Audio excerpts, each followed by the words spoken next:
Germany के तानाशाह Adolf Hitler की तरह ही हमारे देश के प्रधानमंत्री नरेंद्र मोदी भी अपने मन की बात को रेडियो प्रोग्राम के जरिए एवं अन्य संचार माध्यमों के जरिए देश के कोने कोने तक पहुंचाते हैं। मोदी जी पर हम विस्तार से बात करें उसके पहले एडोल्फ हिटलर के बारे में संक्षेप में हम कुछ चर्चा आपसे करना चाहते हैं। नमस्कार, वर्णिका में आप सभी का स्वागत है।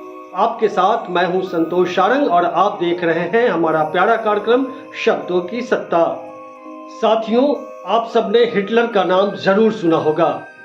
एडोल्फ हिटलर जर्मनी का तानाशाह था, क्रूर शासक था। वह साम्यवादियों और यहूदियों के खिलाफ नफरत फैलाते हुए 1933 में जर्मनी का चांसलर बन बैठा। उसने आगे का रास्ता, युद्ध का रास्ता अपनाया। युवा आबादी को सैन्य आबादी में बदल दिया। पूरी जर्मन जाति को सैनिक प्रशिक्षण देने का आदेश दिया और उसके बाद दुनिया को विश्व युद्ध में झोंक दिया। जर्मनी में 60 लाख बच्चे, महिलाएं, पुरुष और विकलांगों का कत्लेआम कर दिया गया। अंततः जर्मनी की हार के बाद हिटलर ने अपने सिर में गोली मारकर आत्महत्या कर ली और अपने मंगेतर को पोटेशियम साइनाइड खिलाकर मार दिया। लेकिन तब तक जर्मनी तबाह हो चुका था। हिटलर ने यह सब कुछ उग्र राष्ट्रवाद और नफरत के बल पर किया। साथियों, ये तो बात हुई हिटलर की। अब हम अपने प्रधानमंत्री नरेंद्र मोदी की बात करेंगे। वीडियो में आगे चलने के पहले आपसे गुजारिश है कि यदि अब तक सब्सक्राइब नहीं किया इस चैनल को तो कर लें और वीडियो के अंत तक जरूर बने रहें।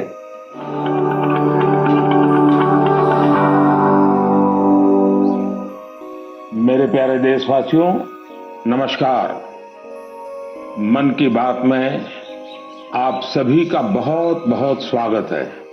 जनचौक.com की एक रिपोर्ट के मुताबिक भारत के मौजूदा प्रधानमंत्री नरेंद्र मोदी एडोल्फ हिटलर के रास्ते पर बढ़ रहे हैं। कैसे, यह एक उदाहरण से समझ सकते हैं।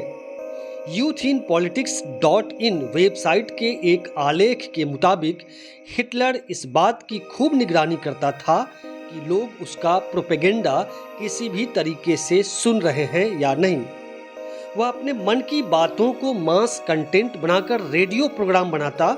चर्चित मास मीडिया के जरिए उसकी झूठी तारीफें घर घर तक पहुंचाई जाती। लोग रेडियो के जरिए फैलाई जा रही इन झूठी अफवाहों को सुन रहे हैं या नहीं, यह जांचने के लिए रेडियो वार्डन रखे जाते थे। यह एक तरह से मीडिया मिसयूज करती हुई कम्युनिकेशन की हाइपर नीडल थ्योरी थी। जनता को झूठी सूचनाएं, अफवाहें लगातार इंजेक्ट की जा रही थीं और लोग हजार बार कहे गए झूठ को सच समझने लगते थे।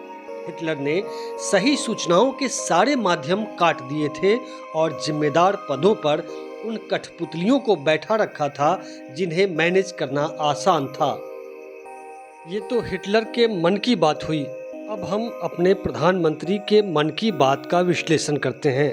पीएम मोदी ने 3 अक्टूबर 2014 को पहली बार मन की बात कार्यक्रम शुरू किया था। इसके बाद हर महीने एक रविवार को सुबह 11 बजे इस कार्यक्रम का नियमित प्रसारण शुरू किया गया।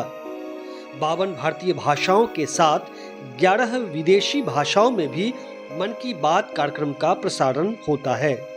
27 जनवरी 2015 में अमेरिका के तत्कालीन राष्ट्रपति बराक ओबामा ने भी पीएम मोदी के साथ इस कार्यक्रम में भाग लिया था।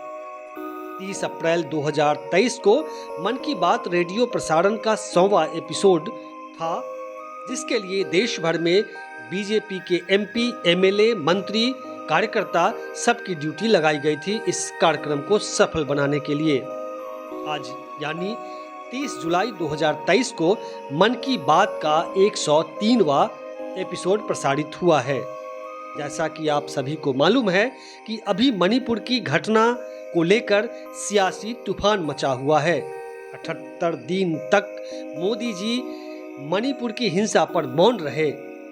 जब कुकी महिलाओं को निर्वस्त्र करके बर्बरता के साथ यौन हिंसा करने का वीडियो वायरल हुआ, तब पीएम ने चुप्पी तोड़ी, लेकिन अपने बयान में घटिया राजनीति भी उन्होंने घुसेड़ दी। अभी तक पीएम मोदी ने मणिपुर का दौरा तक नहीं किया है। इधर विपक्षी दल के नेता मॉनसून सत्र के दौरान संसद में आकर मोदी जी को मणिपुर पर बोलने के लिए जोरदार मांग कर रहे हैं, लेकिन वे रैलियों में विभिन्न कार्यक्रमों के उद्घाटन में व्यस्त हैं। इस बीच विपक्षी दलों के 21 सांसदों का एक प्रतिनिधिमंडल मणिपुर के दौरे पर 2 दिवसीय दौरे पर कल यानी शनिवार को गया है। इस गहमागहमी के बीच आज सुबह 11 बजे पीएम मोदी ने मन की बात की। देश रेडियो से कान सटाए सुन रहा था कि मोदी जी मणिपुर पर क्या कुछ बोलते हैं, लेकिन उन्होंने यहाँ भी देश को निराश किया। मन की बात में प्रधानमंत्री ने बाढ़ की बात की, सावन और शिव जी का महत्व बताया, पेंटिंग, कलाकृतियां, जल संरक्षण, पौधारोपण, मिनी ब्राजील, ड्रग्स, युवा समेत कई विषयों पर मीठी मीठी बातें की। उन्होंने कहा कि 15 अगस्त से मेरी माटी मेरा देश अभियान शुरू होगा। साथ ही देश के लोगों से अपील की कि पिछले साल की तरह ही इस बार भी 15 अगस्त को घर घर तिरंगा फहराएं। मुस्लिम महिलाओं की तारीफ करते हुए उन्होंने कहा कि बिना पुरुष साथी के 4000 मुस्लिम महिलाओं ने हज यात्रा की, जो काबिले तारीफ है।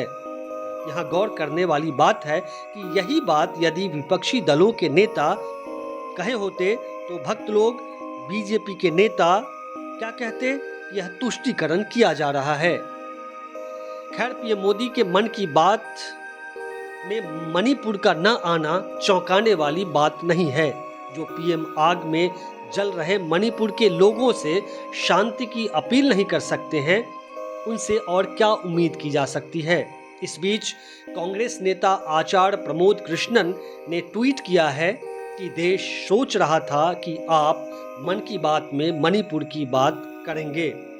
हिटलर की तरह पीएम मोदी के मन की बात को और इस रेडियो प्रसारण के कार्यक्रम को कैसे देखते हैं, कमेंट बॉक्स में लिखकर जरूर बताएंगे और इस वीडियो को शेयर करना भी न भूलें। तो इजाज़त दीजिए, फिर मिलेंगे अगले एपिसोड में। तब तक के लिए नमस्कार।